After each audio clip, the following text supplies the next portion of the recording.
Tracking, alerting, protecting. This is WKYT This Morning. Now at 6 a.m. on WKYT, the victims of an overnight crime on UK's campus are now the ones who are behind bars. A former UK football player making progress after being seriously hurt after a fall at Commonwealth Stadium. And wrapping up the fall meet at Keeneland with a huge weekend at the track. We'll have those stories and more. Breaking news as it happens. Coming up on WKYT This Morning. Top of the morning to you and welcome in. It certainly is going to be a big weekend with homecomings and horse racing and a lot of other things. I'm Bill Bryant. And I'm Rebecca Smith, and a little bit of sunshine as well. And that's good, you know. Yeah. It's been a while since we've had a nice stretch, and we're going to have a good stretch, it looks like here. Let's check in. Meteorologist Micah Harris is on duty in our First Alert Weather Center. Good morning. Hey, good morning, guys. Yeah, we're looking at First Alert Offender Live Radar, just getting you updated right as you get up in your morning. And yeah, nice clean sweep. I don't see anything happening. Things look really, really good outside.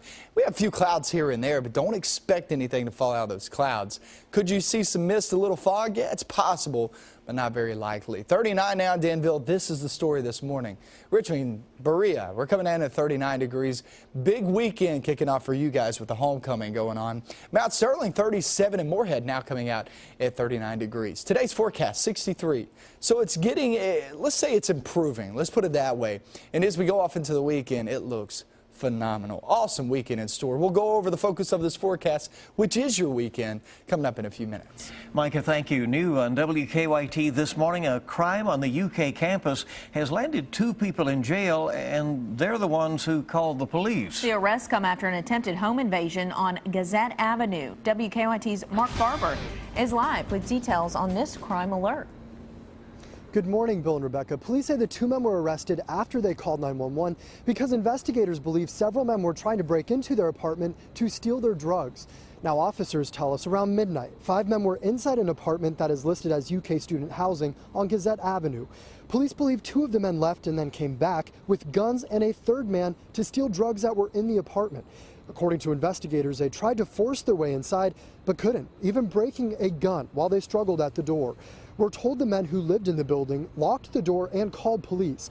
Officers tell us when they arrived, they arrested the men inside the apartment, Samuel McKinley and Dwight Covington, both 19, for trafficking marijuana. Police are now searching for the 3 men who tried to break in. We're told they could have driven off in a black Cadillac Escalade. One of the men is described as being an 18-year-old Hispanic man with a thick goatee who goes by Hema, wearing long jeans and a long-sleeve black shirt with the number 23 on the back. We're told another one of the men is also 18 and was wearing Nike sweatpants and a black sweatshirt. Police say the 3rd person is in the same age range and is about 5'10" and about 200 pounds. Investigators are now hoping that the men they arrested will help lead them to the men who tried to break into the apartment. Live in Lexington, Mark Barber, WKYT. All right, a turnabout situation there. Mark, thank you very much. Also new this morning, Lexington police have made an arrest in a gas station robbery that happened over the summer. Kobe Harris is now charged with robbery and probation violation.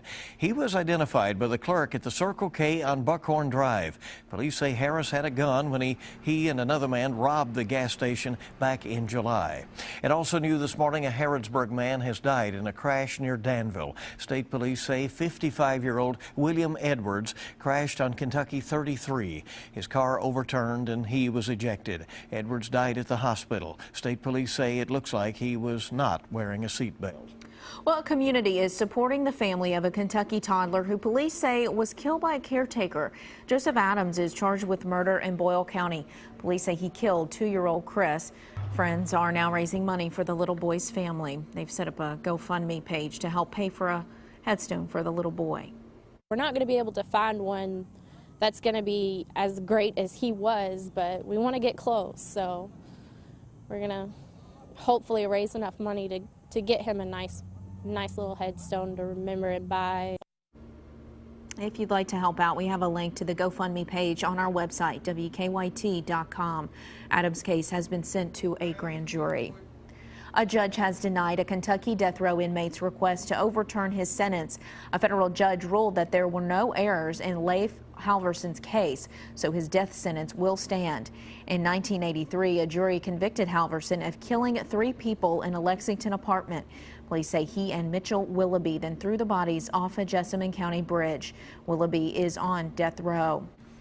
Now hitting 6:05 on WKYT this morning, and New York's Mayor Bill de Blasio is reassuring New Yorkers that they are not at risk because of the city's first case of Ebola.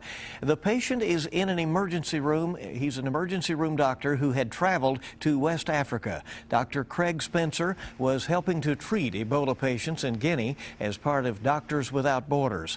City officials say clear and strong protocols have been followed. Dr. Spencer is being treated at Bellevue Hospital in Manhattan. Diane Sawyer's mother has died. Jean Sawyer Hayes was 94 years old.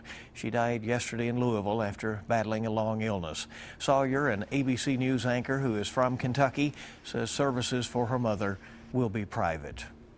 The father of a former UK football player who was seriously hurt in a fall says he's come a long way in his recovery. Brad Durham is now at Cardinal Hill Rehabilitation Hospital.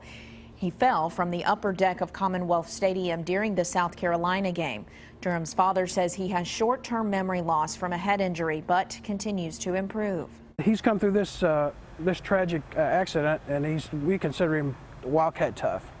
He's a tough kid, so and that shows. Durham's family hopes he'll be able to leave Cardinal Hill in about a week, so we wish him well in the continuation of his Certainly recovery. do. Yeah. A long road back for him even when he gets home, it sounds like. Yeah. Well, it is a big weekend in Lexington. Keeneland's Fall Meet comes to a close, and they're helping celebrate UK homecoming, actually. Right, and there are lots of events planned for today and tomorrow, including a watch party for tomorrow's huge football game against the nation's #1 team. Let's go out to WKYT's Whitney Wetzel, who is live at Keeneland to break down all of the events and all of the happenings, and we can actually see some horses there behind her warming up this morning. Good morning.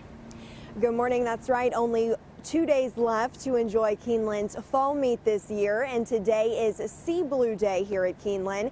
It starts at noon today, and it also kicks off UK's homecoming weekend. UK alumni, students, and staff will get free admission to the track, as well as access to reserve grandstand seating with a valid UK ID. Today, Lextran will also provide a shuttle for students between UK and Keeneland for just $1 each way from 11 to 5. The shuttle will also pick up at Wildcat Plaza. Drop-off is at the Hill from 11 to 2. After 2, the shuttle will follow its normal route to and from Keeneland. Now tomorrow, the last day of this year's Fall Meet, Keeneland is partnering with WKYT to host a daily double tailgate watch party on the Hill. There, fans can watch UK take on Mississippi State and also watch the races. Both will be shown on video display boards throughout the racetrack. Gates open at 11 o'clock today and tomorrow, and post time for the first race is always at 1:05. Live at Keeneland, Whitney Wetzel, WKYT. All right, looks like fun out there, ready to take off here in just a little bit. It's also homecoming weekend for Eastern Kentucky University in Richmond. EKU's new president, Dr. Mike Benson, will officially be inaugurated this morning. There's a lot happening on EKU's campus. Leaders just broke ground on the second phase of a new science building.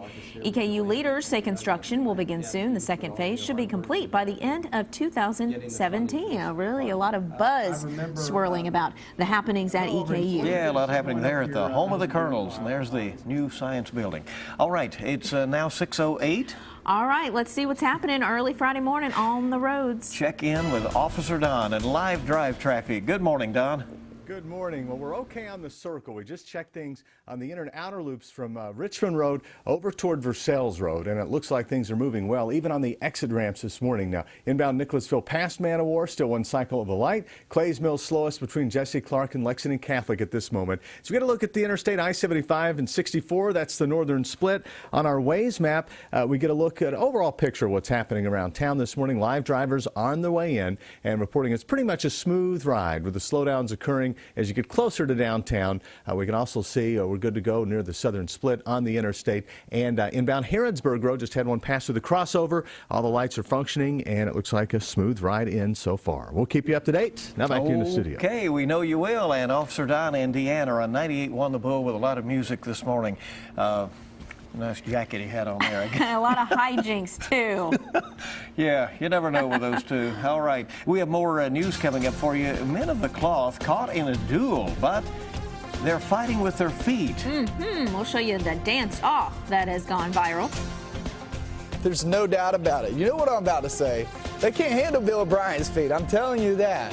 Commercial breaks, you wonder what goes on? That guy over there goes and does exactly what you just saw. Awesome weekend in store. We'll show you this forecast, 70s in there, coming up next.